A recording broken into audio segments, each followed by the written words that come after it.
Assalamualaikum warahmatullahi wabarakatuh. Kita bertemu lagi di mata pelajaran kimia.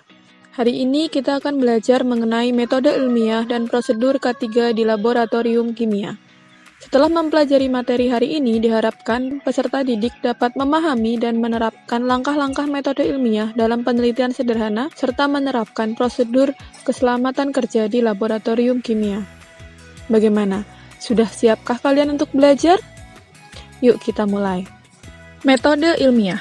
Metode ilmiah adalah suatu pendekatan sistematis untuk melakukan penelitian. Metode ilmiah secara umum dilakukan dalam 7 tahapan. Yang pertama, merumuskan masalah. Yang kedua, menyusun kerangka berpikir. Yang ketiga, merumuskan hipotesis. Yang keempat, melakukan eksperimen.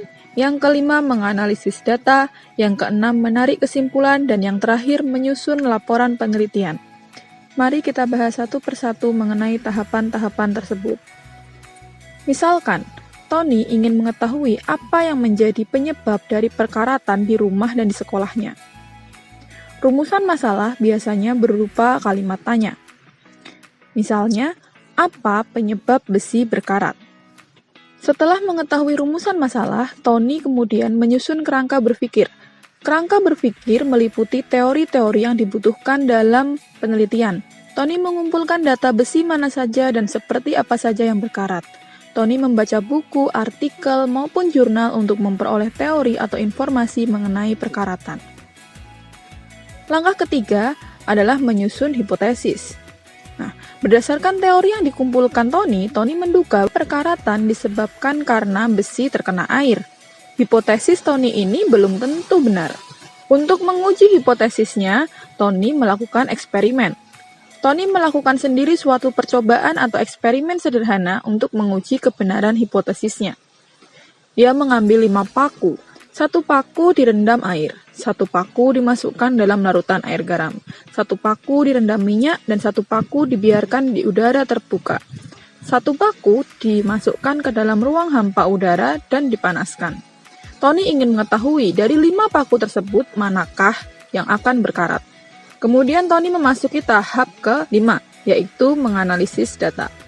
Dari data hasil eksperimennya, ternyata ada 3 paku yang berkarat, yaitu yang direndam air, direndam larutan garam, dan dibiarkan di udara terbuka. Dari hasil percobaan, akhirnya Tony menarik kesimpulan. Tony menyimpulkan bahwa penyebab perkaratan pada besi adalah air, elektrolit, dan udara, khususnya oksigen. Hipotesis Tony ternyata kurang tepat. Perkaratan tidak hanya disebabkan oleh air.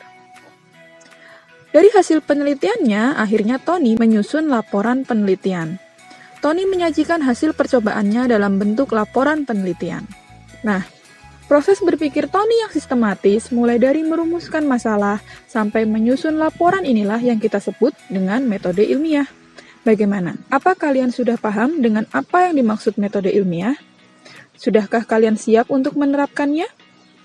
Nanti setelah ini ya, kita akan mencobanya. Sekarang kita bahas dulu mengenai prosedur keamanan dan keselamatan kerja atau K3 di laboratorium kimia. Kimia tanpa percobaan? Kurang asik rasanya, benar kan? Namun sebelum itu, kita harus tahu dulu bagaimana caranya melakukan percobaan dengan benar dan aman agar tidak terjadi kecelakaan kerja yang tidak diinginkan.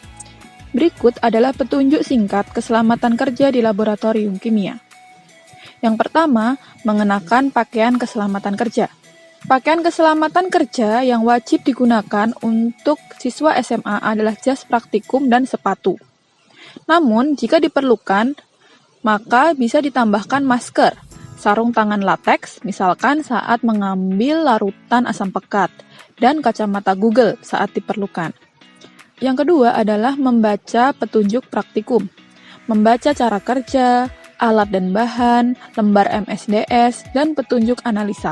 Dengan begitu diharapkan praktikan akan aman dalam mengerjakan tahapan-tahapan percobaan. Yang ketiga, melakukan praktikum dengan aman, tertib, dan bersih. Jangan mengembalikan bahan sisa ke dalam botol semula karena akan mengkontaminasi sisa larutan yang ada di dalam botol. Selalu memperhatikan simbol bahan dalam kemasan dan cara penanganannya. Memahami cara penggunaan alat-alat laboratorium dengan benar. Tidak meninggalkan tetesan reagensia di luar botol. Tidak membuang limbah analisa ke lingkungan tanpa melakukan penetralan, karena kebanyakan limbah kimia adalah berbahaya bagi lingkungan terutama biota air. Kemudian mencatat setiap hasil pengamatan dengan teliti dalam laporan pengamatan. Yang keempat, memahami dan menerapkan penanganan kecelakaan kerja sesuai dengan prosedur K3. Jika terjadi kecelakaan kerja, diharapkan praktikan segera melapor kepada pembimbing atau petugas medis. Yang kelima, setelah selesai melakukan praktikum, meja dan alat praktikum dibersihkan, kemudian dikeringkan dan mengembalikan alat-alat praktikum ke tempat semula. Dengan melakukan semua itu, kecelakaan kerja di laboratorium kimia dapat diminimalisir. Hal yang perlu diperhatikan selanjutnya adalah cara penanganan alat dan bahan. Dalam melakukan eksperimen, kita harus tahu cara menangani bahan atau zat kimia yang akan kita gunakan. Berikut adalah lambang-lambang bahaya yang biasanya ada dalam kemasan zat-zat kimia. Yang pertama adalah beracun. Lambangnya adalah seperti tengkorak. Contoh zat yang beracun adalah merkuri, gas klorin, benzena, dan sianida. Untuk memperlakukan zat beracun, jangan sampai zat tersebut terhirup, tertelan, atau kontak dengan kulit secara langsung. Yang kedua adalah mudah meledak. Simbolnya seperti bola yang meledak, dengan garis-garis ledakannya. Contoh zat yang mudah meledak adalah amonium nitrat, nitroselulosa, dan amonium dikromat. Untuk memperlakukan zat yang mudah meledak adalah sebisa mungkin menghindarkan dari benturan, api, loncatan api, dan juga panas. Simbol yang ketiga adalah mudah terbakar. Simbolnya sangat mudah dikenali karena bersimbol api. Contoh zat yang mudah terbakar adalah alkohol, dietil ether, aseton, dan gas etana.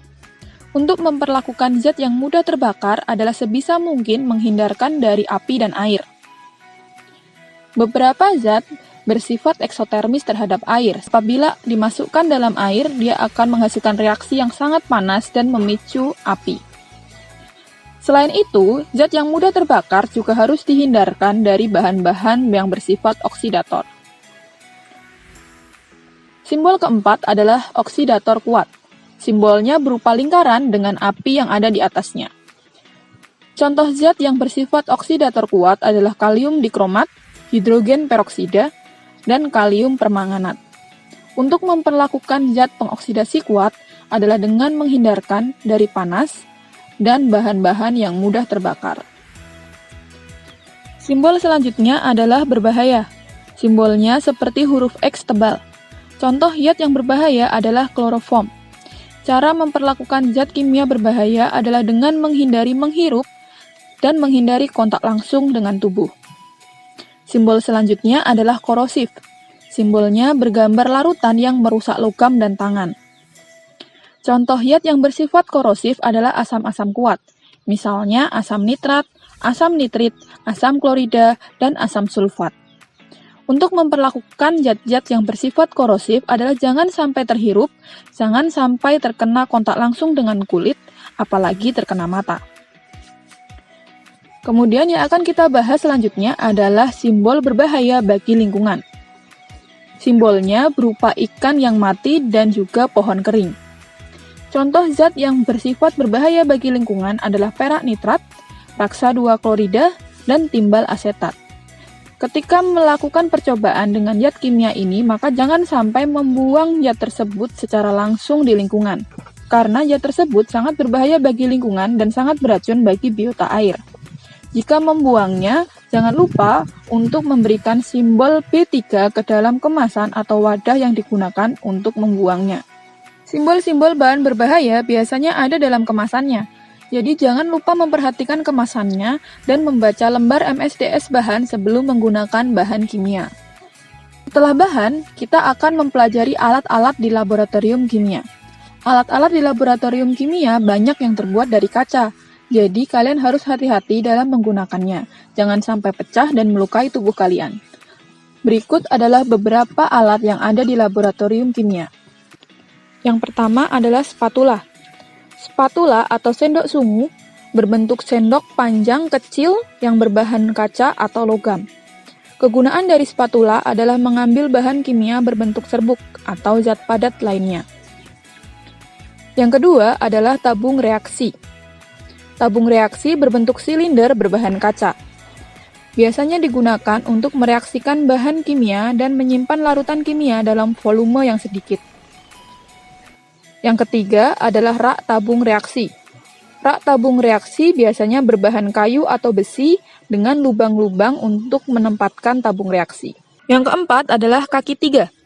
Kaki tiga biasanya berbahan dari besi, digunakan sebagai penyangga kasa. Kasa gauge atau kawat kasa biasanya berbentuk segi empat, berbahan dari besi, sebagai alas peralatan laboratorium yang dipanaskan di atas lampu bunsen atau pembakar spiritus. Selanjutnya adalah pembakar spiritus. Pembakar spiritus terbuat dari kaca dan tutupnya biasanya terbuat dari plastik atau porselen.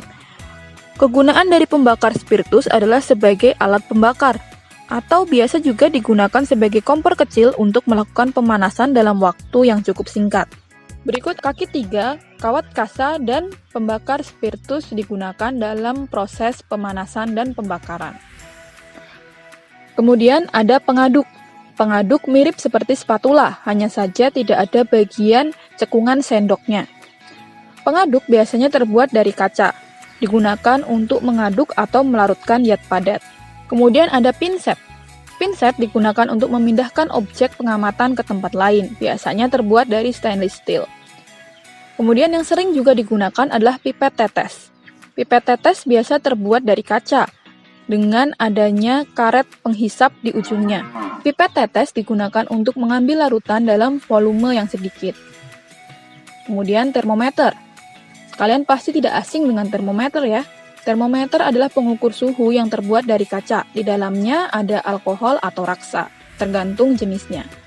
Kegunaannya adalah mengukur suhu larutan. Kemudian corong.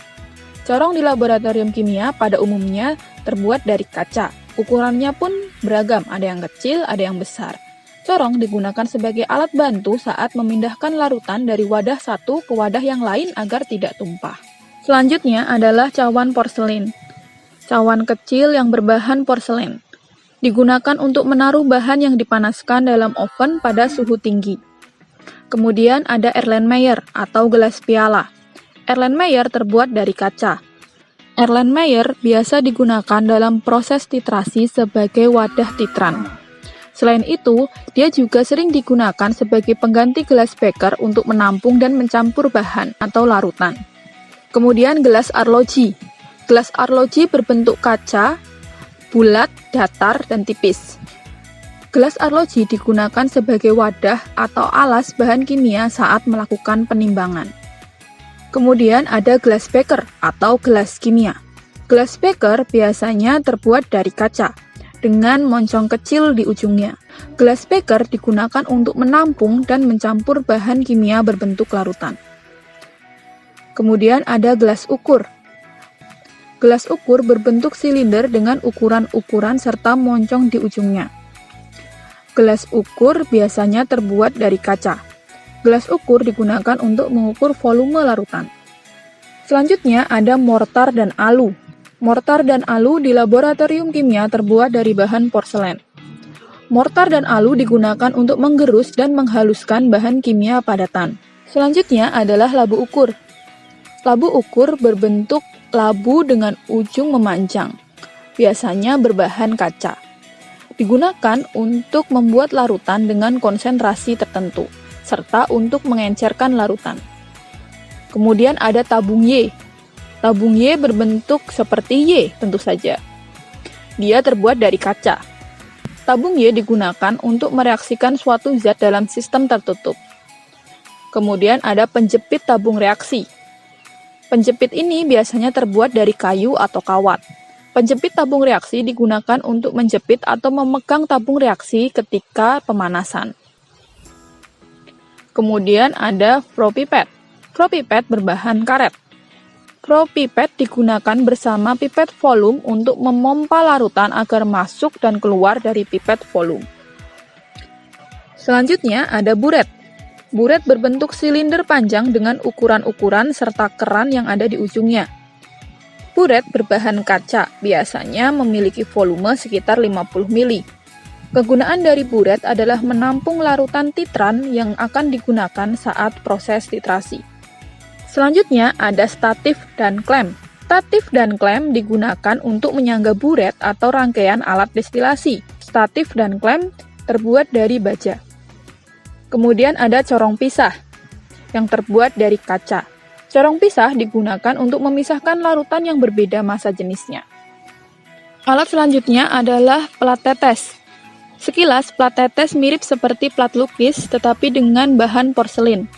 Kegunaan dari plat tetes adalah tempat larutan pada uji asam basa.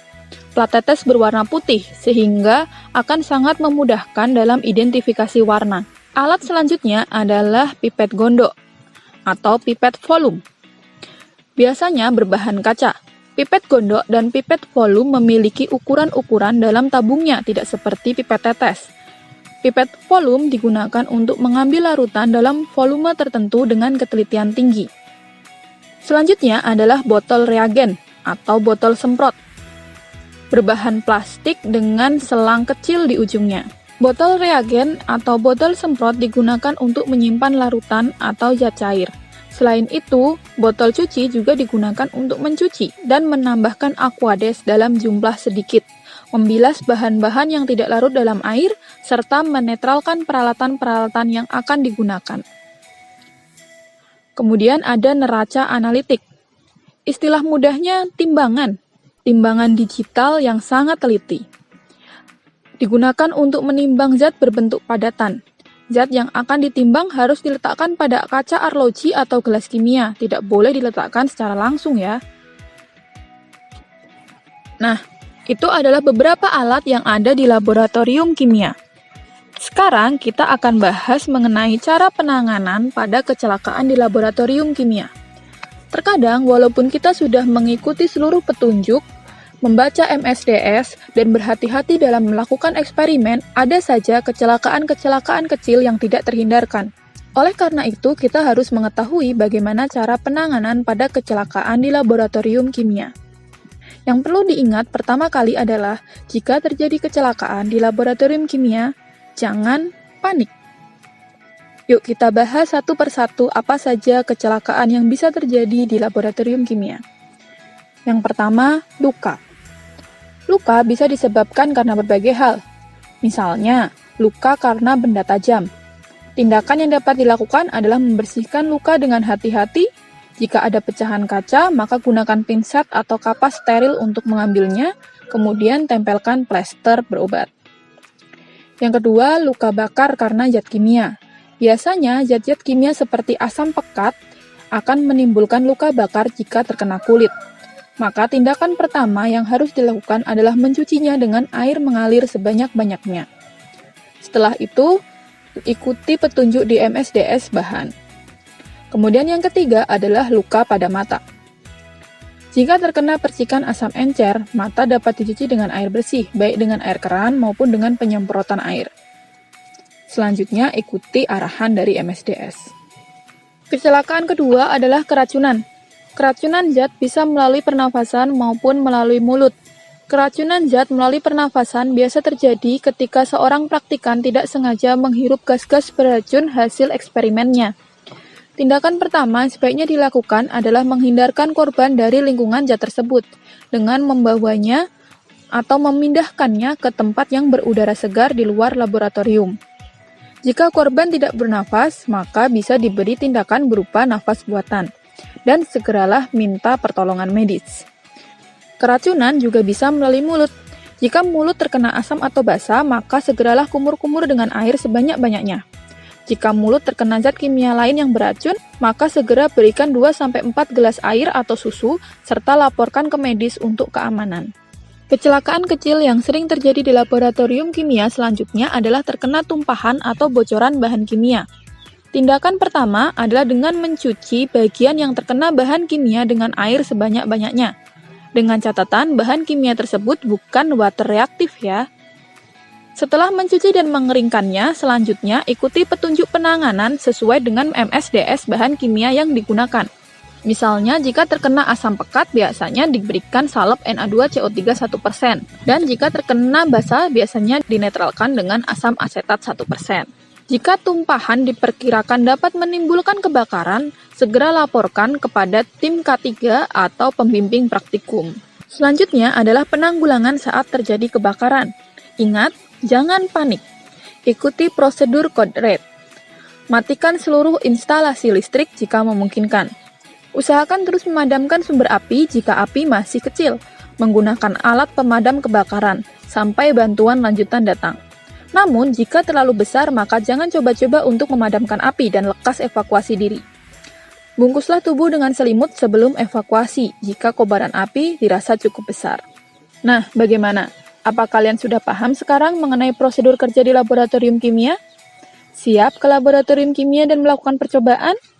Nanti ya, insya Allah setelah pandemi berakhir dan keadaan cukup aman, kita bisa bertatap muka dan melakukan percobaan seperti kakak-kakak yang ada dalam video tadi. Materi kimia hari ini sampai di sini dulu ya. Bagi yang ingin bertanya, saya tunggu di forum Google Classroom dan WA Group. Seperti biasa, peserta didik yang aktif bertanya, menjawab pertanyaan, dan aktif memberi solusi akan diberi nilai tambahan.